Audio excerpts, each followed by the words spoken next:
মুসিবতে পড়েছি, আমি রাজনীতি করব, আমি চাঁদাবাজিও করব, কিন্তু আমাকে চাঁদাবাজ বলবেন না। এটা কোন কথা?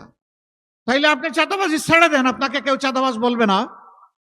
আপনি যখন চাঁদাবাজি করবেন তখন এই কথা আপনাকে শুনতে হবে যে আপনি একজন চাঁদাবাজ।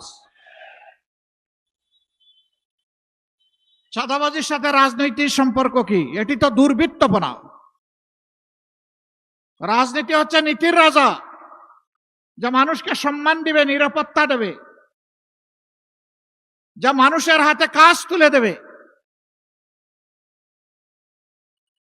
এই সাথে চাঁদাবাজের কি সম্পর্ক? কিন্তু আমরা জর্জরিত এর জ্বালায়।